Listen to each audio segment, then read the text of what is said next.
Item ಯಾವುದೇ ಇರಲಿ try ಮಾಡಿ ಆಚಿ ಚಿಕನ್ ಮಸಾಲಾ. ಯುದ್ಧದ ಪರಿಣಾಮದಿಂದಾಗಿ ಮೈಸೂರಿನಲ್ಲಿ ಹೋಟೆಲ್ ಮಾಲೀಕರ ಸಮಸ್ಯೆ ಈಗಲೂ ಸಹ ಮುಂದುವರೆದಿದೆ. ಕಮರ್ಷಿಯಲ್ ಗ್ಯಾಸ್ ಸಿಲಿಂಡರ್ಗಳು ಸಿಗ್ತಾ ಇಲ್ಲ. ಹೀಗಾಗಿ ಆಹಾರ ಪದಾರ್ಥಗಳನ್ನ ಸರಿಯಾಗಿ ತಯಾರಿಸೋದಕ್ಕೆ ಸಾಧ್ಯವಾಗ್ತಾ ಇಲ್ಲ. ನಾನೀಗ ಮೈಸೂರಿನ ಸರಸ್ವತಿ ರೂಮ್ನಲ್ಲಿರುವಂತಹ ಪುಳಿಯೋ ಗ್ರೇಟ್ ಹೋಟೆಲ್ನಲ್ಲಿದ್ದೇನೆ. ನೀವು ನೋಡ್ತಾ ಇರ್ಬೋದು, ಕಿಚನ್ ಸಂಪೂರ್ಣವಾಗಿ ಖಾಲಿಯಾಗಿರುವಂಥದ್ದು. ಅನಿವಾರ್ಯವಾಗಿ ಹೋಟೆಲನ್ನು ನಡೆಸುವಂತಹ ಪರಿಸ್ಥಿತಿ ಇದೆ. ಇವತ್ತು ಸಹ ಕಮರ್ಷಿಯಲ್ ಸಿಲಿಂಡರ್ಗಳು ಸರಿಯಾಗಿ ಸಮರ್ಪಕವಾಗಿ ಸಿಗ್ತಾ ಇಲ್ಲ. ಯಾಕಂದರೆ ಈಗಾಗಲೇ ರಾಜ್ಯ ಸರ್ಕಾರ ಸ್ಪಷ್ಟಪಡಿಸಿತ್ತು, ಅಂದರೆ ಹೋಟೆಲ್ಗೆ 1,000 ಗ್ಯಾಸ್ ಸಿಲಿಂಡರ್ಗಳು ಮಾತ್ರ ಕೊಡೋಕ್ಕೆ ಸಾಧ್ಯ ಅಂತೇಳಿ. ರಾಜ್ಯದಲ್ಲಿ ಖಂಡಿತವಾಗಿಯೂ ಅದು ಸಾಕಾಗೋದಿಲ್ಲ. ಈಗ ನೀವು ನೋಡ್ತಾ ಇರ್ಬೋದು, ಈ ಒಂದು ಹೋಟೆಲ್ನಲ್ಲಿ ದೋಸಾ ಪದಾರ್ಥಗಳನ್ನ ಸಂಪೂರ್ಣವಾಗಿ ಸ್ಟಾಪ್ ಮಾಡಿರುವಂಥದ್ದು. ಅಂದರೆ ಮಸಾಲೆ ದೋಸೆ ಇರ್ಬೋದು, ಪ್ಲೇನ್ ದೋಸೆ ಇರ್ಬೋದು, ರವಾ ದೋಸೆ, ಈರುಳ್ಳಿ ದೋಸೆ, ಹೀಗೆ ಯಾವ ಒಂದು ದೋಸೆಯನ್ನು ಸಹ ಮಾಡ್ತಾ ಇಲ್ಲ. ಮಿನಿಮಮ್ ಆಹಾರ ಪದಾರ್ಥಗಳನ್ನ ಮಾಡಿ ಬರುವಂತಹ ಗ್ರಾಹಕರಿಗೆ, ಅಂದರೆ ಹೋಟೆಲನ್ನು ಬಂದ್ ಮಾಡೋಕ್ಕಾಗೋದಿಲ್ಲ. ಈ ಕಾರಣಕ್ಕಾಗಿ ಎಷ್ಟು ಆಹಾರ ಪದಾರ್ಥಗಳ ತಯಾರಿಕೆ ಆಗುತ್ತೋ ಅಷ್ಟನ್ನೇ ಮಾಡುವಂಥ ಕೆಲಸವನ್ನು ಮಾಡ್ತಾ ಇದ್ದಾರೆ. ಮತ್ತು ನೀವು ನೋಡ್ತಾ ಇರ್ಬೋದು, ಆ ಒಂದು ನಾಮಫಲಕದಲ್ಲೂ ಸಹ ಆ ಮೆನುವನ್ನು ಏನು ಬರೆದಿದ್ದಾರೆ ಅಲ್ಲೇ ಬರೆಯುತ್ತಿರುವಂಥದ್ದು. ಅಂದರೆ due to LPG issue dosa, ಅಕ್ಕಿ ರೊಟ್ಟಿ, ಪೂರಿ, ಸಾಗು ಇದ್ಯಾವುದೂ ಸಹ ಸಿಗೋದಿಲ್ಲ ಅಂತೇಳಿ ಆ ನಾಮಫಲಕದಲ್ಲೇ ಬರೆದಿರುವಂಥದ್ದು. ಮತ್ತು ಅದ್ರ ಜೊತೆಗೆ ನೀವು ಆ ಒಂದು ಮೆನುವನ್ನು ಸಹ ನೋಡ್ತಾ ಇರ್ಬೋದು. ಸಂಪೂರ್ಣವಾದಂತಹ ಬೋರ್ಡ್ನಲ್ಲಿ ವೆರೈಟಿ ಆದಂತಹ ಫುಡ್ಗಳ ಒಂದು ಹೆಸರು ಅಲ್ಲಿ ನೋಂದಾಯಿಸಲಾಗ್ತಾ ಇತ್ತು. ಆದರೆ ಈಗ ಇರುವಂತಹ ಪರಿಸ್ಥಿತಿಯಲ್ಲಿ ಆ ರೀತಿಯಾಗಿ ಮಾಡೋದಕ್ಕೆ ಸಾಧ್ಯವಿಲ್ಲ ಅಂತೇಳಿ ಹೋಟೆಲ್ನ ತೆರಿಬೇಕು ಅನ್ನೋ ಕಾರಣಕ್ಕಾಗಿ ಅಲ್ಪ ಸ್ವಲ್ಪ ಮೆನುವಿನಲ್ಲೇ ಒಂದು ಮಾಡ್ತಾ ಇರುವಂಥದ್ದು. ಮತ್ತು ನೀವು ನೋಡ್ತಾ ಇರ್ಬೋದು, ಕಾಫಿ ಟೀ ತಯಾರಿಸಲಿಕ್ಕೆ, ಯಾಕಂದರೆ ಹೋಟೆಲ್ಗೆ ಬರುವಂಥದ್ದೇ ಕಾಫಿ ಟೀಯನ್ನು ಕೊಡಲಿಕ್ಕೆ. ಹೀಗಾಗಿ ಗ್ಯಾಸ್ ಸಿಲಿಂಡರನ್ನು ಬಳಸೋಕ್ಕಾಗದೆ ಇಂಡಕ್ಷನ್ ಸ್ಟವ್, ಅಂದರೆ ಎಲೆಕ್ಟ್ರಿಕ್ ಸ್ಟವನ್ನು ಬಳಸ್ಕೊಂಡು ಕಾಫಿ ಟೀ ಮಾಡುವಂಥ ಕೆಲಸವನ್ನು ಇಲ್ಲಿ ಮಾಡ್ತಾ ಇರುವಂಥದ್ದು. ಅಂದರೆ ಪರ್ಯಾಯ ಮಾರ್ಗಗಳನ್ನು ಹುಡ್ಕೊಳ್ತಾ ಇರುವಂಥದ್ದು. ಯಾಕಂದರೆ ಕಮರ್ಷಿಯಲ್ ಗ್ಯಾಸ್ ಸಿಲಿಂಡರ್ ಸಿಗೋತವರೆಗೂ ಸಹ ಒಂದು ಕಡೆ ಸೌದೆ ಒಲೆಗಳಲ್ಲಿ ಅಡುಗೆ ಮಾಡುವಂಥದ್ದು ಅಥವಾ ಈ ಥರ ಎಲೆಕ್ಟ್ರಿಕ್ ಸ್ಟವ್ಗಳನ್ನು ಬಳಸಿ ಮಾಡುವಂಥದ್ದು, ಈ ರೀತಿಯಾದಂತಹ ಕೆಲಸಕ್ಕೆ ಹೋಟೆಲ್ ಮಾಲೀಕರು ಮುಂದಾಗಿದ್ದಾರೆ. ಇದೀಗ ಹೋಟೆಲ್ ಮಾಲೀಕರಿಗೆ ನಮ್ಮ ಜೊತೆಗಿದ್ದಾರೆ. ಮೇಡಮ್, ಹೇಗಿದೆ ಪರಿಸ್ಥಿತಿ ಅಂತ? ಸರ್, ಇದು LPG ಸಮಸ್ಯೆಯಿಂದಾಗಿ ನಮಗೆ ತುಂಬಾ ಕಷ್ಟ ಆಗಿದೆ, ತೊಂದರೆ ಆಗಿದೆ. ನಾವು ತಕ್ಷಣಕ್ಕೆ ದೋಸೆ ಐಟಮ್ಗಳನ್ನೆಲ್ಲ ಸ್ಟಾಪ್ ಮಾಡಿದ್ದೀವಿ. ಮತ್ತು ಕೆಲವೊಂದು ಮೆನು ಐಟಮ್ನಲ್ಲಿ ಕಡಿಮೆ ಮಾಡಿದ್ದೀವಿ. ಆದಷ್ಟು LPG ಇಲ್ಲದೆ ಇರೋದ್ರಿಂದ ಹೇಗೆ ಮ್ಯಾನೇಜ್ ಮಾಡ್ಬೋದು ಹಾಗೆ ಮಾಡ್ತಾಯಿದ್ದೀವಿ. ಸೌದೆ ಒಲೆಯನ್ನು ಸಹ ಉಪಯೋಗಿಸ್ತಾ ಇದ್ದೀವಿ. ಎಲೆಕ್ಟ್ರಿಕ್ ಸ್ಟವ್ ತೊಗೊಂಡು ಬಂದಿದ್ದೀವಿ. ಬಟ್ ಪವರ್ ಶಟ್ ಡೌನ್ ಆದಾಗ ಅದು ಪ್ರಾಬ್ಲಮ್ ಆಗುತ್ತೆ. ಈಗ ನಾನು ನೋಡಿದೆ 5 kg ಸಿಲಿಂಡರ್ಗಳನ್ನ ಬಳಸ್ತಾ ಇದ್ದೀರಾ, ಎಷ್ಟು ಕಷ್ಟ ಆಗ್ತಾಯಿದೆ ಅಂತ? ತುಂಬಾ ಡಿಫಿಕಲ್ಟ್ ಆಗುತ್ತೆ ಸರ್, ತುಂಬಾ ಡಿಫಿಕಲ್ಟ್ ಆಗುತ್ತೆ. ಯಾಕೆಂದರೆ ಪ್ರೆಷರ್ ಕಡಿಮೆ ಆಗಿಬಿಡುತ್ತೆ.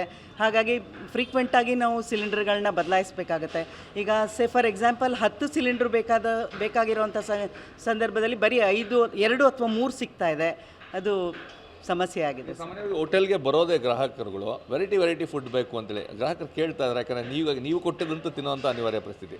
ಈಗ ನೀವೇ ನೋಡಿದಂಗೆ ಒಂದು 10 ಕಸ್ಟಮರಲ್ಲಿ ಅಟ್ಲೀಸ್ಟ್ 4-5 ಕಸ್ಟಮರ್ ದೋಸೆ ಕೇಳ್ತಾರೆ. ಸೊ ಬಂದು ದೋಸೆ ಕೇಳಿದಾಗ ನಾವು ಇಲ್ಲ ಅಂತ ಹೇಳಬೇಕಾಗುತ್ತೆ. ಅವ್ರಿಗೂ ಬೇಜಾರು, ನಮಗೂ ಬೇಜಾರು, ಯಾಕೆಂದರೆ ನಮ್ಗೆ ಕೊಡೋಕ್ಕಾಗ್ತಾ ಇಲ್ಲ ಅಂತ. ನಾವು ಒಲೆಯಲ್ಲಿ ದೋಸೆ ಮಾಡೋದು, ಅದಕ್ಕೆ ಬೇಕಾದಂಥ ಇನ್ಫ್ರಾಸ್ಟ್ರಕ್ಚರು ಇದು ಅದೇ ಬೇರೆ. ಸೊ ಅದಕ್ಕೆ ಆಗಲ್ಲ. ಈಗ ಸಿಲಿಂಡ್ರ್ ಇಲ್ಲದೆ ಅಂತೂ ದೋಸೆ ಅಂತೂ ಕೊಡೋಕ್ಕಾಗೋದೇ ಇಲ್ಲ. ಯಾವಾಗ ಎಕ್ಸ್ಪೆಕ್ಟ್ ಮಾಡ್ತಾ ಇದ್ದೀರಿ ಸಮಸ್ಯೆ ಎಲ್ಲ ಬಗೆಹರಂಥದ್ದು? ಒಂದು ಗೊತ್ತಿಲ್ಲ, ಗೌರ್ಮೆಂಟ್ ನಮಗೆ ಹೆಲ್ಪ್ ಮಾಡಬೇಕು ಅಂತ ನಾವು ಕೇಳ್ಕೊಳ್ತೀವಿ. ಒಂದು ಡಿಸ್ಟ್ರಿಬ್ಯೂಷನ್, ಇದರಲ್ಲಿ ಫೇರ್ ಡಿಸ್ಟ್ರಿಬ್ಯೂಷನ್ ಆಗಬೇಕು. ತುಂಬ ಬ್ಲ್ಯಾಕಲ್ಲಾಗಲಿ ಇದಾಗಲಿ ಆಗಬಾರ್ದು ಅನ್ನೋದು ಒಂದು ಇದು. ಹಾಗೂ ಪ್ರೈಸು ಅಷ್ಟೇ ಒಂದು ಸ್ವಲ್ಪ ಸ್ಟೆಬಿಲೈಸ್ ಮಾಡಿ ಎಲ್ಲರಿಗೂ ಒಂದೇ ಥರ ಪ್ರೈಸಿಂಗ್ ಮಾಡೋ ಥರ ಮಾಡಬೇಕು ಅಂತ ನಾವು ರಿಕ್ವೆಸ್ಟ್.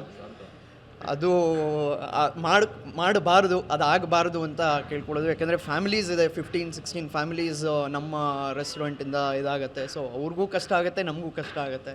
ಸೊ ಹಾಗಾಗಿ ಕ್ಲೋಸ್ ಆಗುವಂಥ ಪರಿಸ್ಥಿತಿ ಗೌರ್ಮೆಂಟ್ ನಮಗೆ ಮಾಡಿಕೊಡ್ಬಾರ್ದು ಅಂತ ಕೇಳ್ಕೊಳ್ತೀವಿ. ಇದು ಹೋಟೆಲ್ ಮಾಲೀಕರ ಮಾತು. ಇದ್ರ ಜೊತೆಗೆ ಹೋಟೆಲ್ಗೆ ಬರುವಂಥದ್ದೇ ವೆರೈಟಿ ತಿನ್ನಲಿಕ್ಕೆ ಗ್ರಾಹಕರು ನಮ್ಮ ಜೊತೆಗಿದ್ದಾರೆ.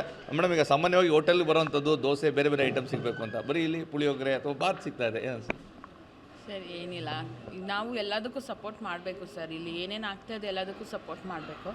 ಏನಿದೆ ಅದರಲ್ಲಿ ಅಡ್ಜಸ್ಟ್ ಮಾಡಿಕೊಂಡು ನಾವು ಎಲ್ಲರಿಗೂ ಹೆಲ್ಪ್ ಮಾಡಬೇಕು. ಫಸ್ಟ್ ಆಫ್ ಆಲ್ ನಮ್ಮ ಗೌರ್ಮೆಂಟಿಗೆ ನಾವು ಸಪೋರ್ಟ್ ಮಾಡಬೇಕು. ನಾವು ನಮಗೋಸ್ಕರನೇ ಎಲ್ಲ ವರ್ಕ್ ಮಾಡ್ತಿರೋದಲ್ವ. ಸೊ ನಮಗೇನು ಬೇಜಾರಿಲ್ಲ ಸರ್. ಇಲ್ಲ, ನಾವು ಪರಿಸ್ಥಿತಿ ಹೇಗಿದೆ ಅಂದರೆ ಈಗ ಜನಗಳು ಬರೋದೇ ಅಪರೂಪಕ್ಕೆ. ಯಾಕೆಂದರೆ ಮನೇಲಿ ಡೈಲಿ ತಿಂದು ಭಾನುವಾರ ಒಂದಿನ ಮಾತ್ರ ಆಚೆ ಹೊರಗಡೆ ತಿನ್ನೋಣ ಅಂತ ಬರ್ತಾರೆ. ಹೋಟೆಲ್ ಬಂದಾಗ ಮನೇಲೆ ಮಾಡೋ ಫುಡ್ಡು ತಿನ್ನೋಂಗೆ ಆಗೋ ಪರಿಸ್ಥಿತಿ ಬಂದ್ಬಿಟ್ಟಿದೆ. ಸೊ ಆದಷ್ಟು ಬೇಗ ನಮ್ಮ ಗೌರ್ಮೆಂಟು ಎಲ್ಲರಿಗೂ ಹೋಟೆಲ್ ಅವ್ರಿಗೆ ಎಲ್ಲ ಸಪೋರ್ಟ್ ಮಾಡಿ ಅಂತ ಕೇಳ್ಕೊತೀವಿ ಸರ್. ಮಿಸ್ ಮಾಡ್ಬೋದಾಗಿ ಸರ್, ತುಂಬ ಟ್ರೈ ಮಾಡ್ತಾ ಇದ್ವಿ. ಅಂದರೆ ಡೈಲಿ ಏನು ಬರ್ತಿರಲಿಲ್ಲ, ವೀಕ್ಲಿ ಒನ್ಸೋ ಮಂತ್ಲಿ ಒನ್ಸೋ ಬಂದಾಗಲೂ ಹಿಂಗಾದಾಗ ಕಷ್ಟ ಆಗುತ್ತೆ, ಬೇಜಾರಾಗುತ್ತೆ. ಇದು ತಿನ್ನೋಕ್ಕೆ ಸರ್ ಪಾಪ ಹೋಟೆಲ್ವರೆಗೂ ನಾವು ಹೇಳೋಕ್ಕಾಗಲ್ಲ, ಕೇಳೋಕ್ಕಾಗಲ್ಲ, ಅದಾಗಿದೆ ಸರ್. ಸರ್, ಇದು ಪೂರ್ತಿ ವರ್ಲ್ಡೇ ಕ್ರೈಸಿಸಲ್ಲಿದೆ. ಇಂಡಿಯಾ ಆ ಲೆವೆಲ್ಗೆ ಹೋಗಿಲ್ಲ ಇನ್ನೂ. ಲಾಸ್ಟ್ ವೀಕಲ್ಲಿ ಏನು ಸಿಚುವೇಶನ್ ಇತ್ತು, ಈ ವೀಕಲ್ಲಿ ಇಂಪ್ರೂವ್ ಆಗಿದೆ. ಕಮ್ಮಿಂಗ್ ವೀಕಲ್ಲಿ ಇನ್ನೂ ಇಂಪ್ರೂವ್ ಆಗುತ್ತೆ. ಸೊ ನಾನು ಏನು ಸಜೆಸ್ಟ್ ಮಾಡೋದಂದರೆ ಹೋಟೆಲ್ ಇಂಡಸ್ಟ್ರಿ ಅವ್ರಿಗೆ ಮನೆಯವ್ರಿಗೆ ಸೌದೆನ ಹೆಚ್ಚು ಯೂಸ್ ಮಾಡಿ. ಸೊ ತುಂಬ ವರ್ಷಗಳಿಂದ ಸೌದೆ ಹಾಗೆ ಬಿದ್ದಿದೆ, ಅದನ್ನು ಯೂಸ್ ಮಾಡಿ. ಸೊ LPG ಬದಲು ಸೌದೆನ ಯೂಸ್ ಮಾಡಿ ನಾವು ಮಾಡ್ಬೋದು ಅಂತ ನನ್ನ ಅನಿಸಿಕೆ. ನಾವು ಈ ಟೈಮ್ನಲ್ಲಿ ಸೆಂಟ್ರಲ್ ಗೌರ್ಮೆಂಟ್ ಜೊತೆ ನಿಲ್ಲಬೇಕು. ಅವರು ಯಾವುದೇ ಅಫೆಕ್ಟ್ ಏನೇನು ಬೇಕು ಎಲ್ಲ ಮಾಡ್ತಾಯಿದ್ದಾರೆ.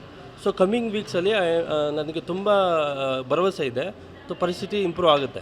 ಸೊ ಮತ್ತು ಮನೆಯಲ್ಲಿ ವೆರೈಟಿ ಎಲ್ಲ ಮನೆಯಲ್ಲೇ ಮಾಡಿಕೊಂಡು ಇವರು ಹೋಟೆಲ್ನ ಹೆಚ್ಚು ಡಿಪೆಂಡ್ ಆಗೋದು ಬೇಡ. ಈ ಟೈಮಲ್ಲಿ ಮನೆಯಲ್ಲೇ ಹೆಚ್ಚು ಪ್ರಿಪೇರ್ ಮಾಡಿ.